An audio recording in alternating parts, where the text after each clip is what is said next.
Perkenalkan, nama saya Jessica Diuharni. Saya dari kelas A2 Manajemen Pagi dengan NIM 191041687. Saya berasal dari Fakultas Ekonomi Prodi Manajemen Universitas Pancabakti Pontianak. Di video saya kali ini, saya akan membacakan ringkasan saya terhadap buku organisasi perilaku organisasi yang diampu oleh Bapak Adi Mursalin SMM dan berdasarkan mata kuliah perilaku organisasi. Saya akan meringkas bab 2 yang berjudul perilaku individu dan nilai-nilai. Oke, saya akan mulai membacakan pendahuluan yang pertama. Individu atau manusia adalah unsur yang sangat penting dalam setiap organisasi. Individu adalah subjek dan sekaligus objek.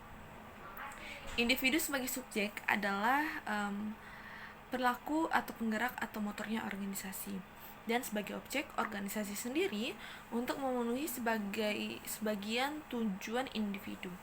Individu sebagai subjek organisasi perlu selalu ditingkatkan kualitasnya agar memberikan dampak yang positif dan menguntungkan bagi organisasi dalam mencapai tujuannya. Keterkaitan perilaku individu dengan pencapaian tujuan lainnya disimpulkan oleh Widianto pada tahun 2018 dalam hasil penelitiannya, yaitu terdapat pengaruh yang signifikan antara perilaku individu terhadap kinerja organisasi. Pernyataan ini dapat diterima oleh akal sehat mengingat individu adalah unsur utama dalam elemen penting dalam menggerakkan organisasi dan pencapaian tertentu. Tujuan individu dan tujuan organisasi haruslah sejalan dan mendekati. Mustahil bagi seorang individu yang masuk dalam suatu organisasi dapat tanpa mengharapkan suatu imbalan atau keuntungan apapun. Hal ini didukung oleh Griffin pada tahun 2002 yang menyatakan bahwa secara logis kebutuhan pada akhirnya individu organisasi terikat dalam konteks psikologis. Dia maksud dengan konteks psikologis adalah adanya serangkaian ekspektasi atau harapan yang dimiliki oleh seseorang individu, yaitu yang menyangkut apa yang akan dilakukan untuk organisasi dan apa yang akan diberikan oleh organisasi kepadanya sebagai balas jasa. Selanjutnya, pengertian perilaku. Untuk lebih jelasnya, pengertian perilaku didefinisikan oleh para ahli sebagai berikut. Yang pertama, Tohat pada tahun 2001 menyatakan perilaku adalah suatu fungsi dari interaksi antara seseorang dengan lingkungannya.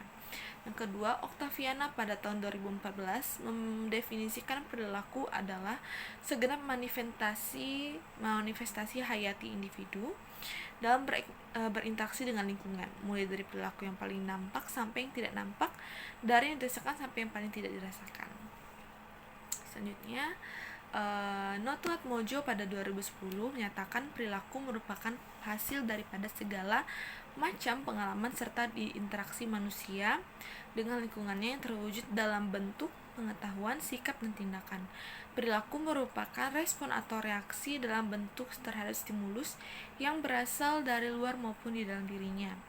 Yang keempat, Wawan pada tahun 2011 menyatakan arti perilaku sebagai suatu tindakan yang dapat diamati dan mempunyai frekuensi spesifik, durasi, dan tujuan baik, disadari maupun tidak. Perilaku adalah kekumpulan berbagai faktor yang saling berinteraksi.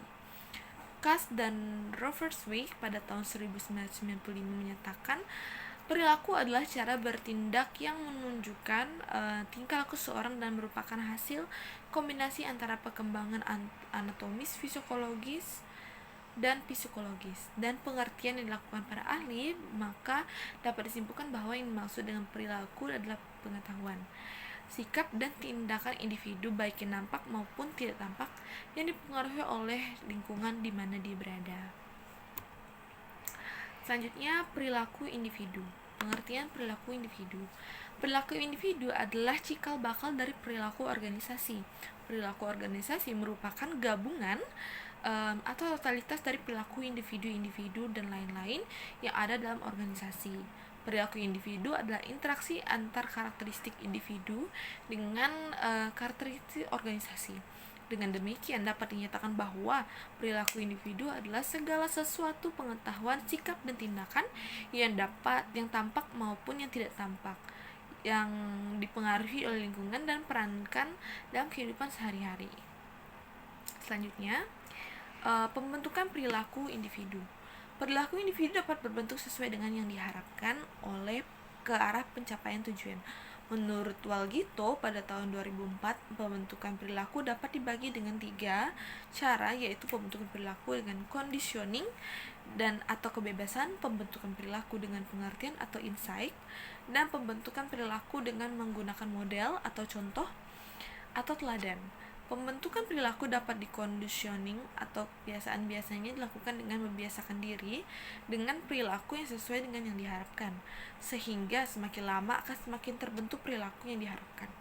Pembentukan perilaku dengan pengertian atau insight dilakukan dengan cara memberikan pengertian atau insight tentang perilaku yang diharapkan. Perilaku yang diharapkan dapat dilakukan dengan menambah pengetahuan dan memberi pendidikan dan pelatihan tentang perilaku yang diharapkan. Selanjutnya, nilai-nilai dan perilaku individu. Nilai-nilai adalah sekumpulan dari nilai. Nilai adalah segala sesuatu yang dianggap baik dan berharga bagi kehidupan manusia. Setiap konsep yang dianggap bernilai adalah jika memiliki arti kebaikan dan berguna bagi individu. Sebaliknya, jika suatu konsep tidak berguna bagi manusia dan tidak memiliki arti bagi kehidupan manusia, maka dianggap konsep tersebut tidak bernilai. Oke, sekian dari pembacaan hasil ringkasan saya terhadap buku Perilaku Organisasi bab 2. Sekian dan terima kasih.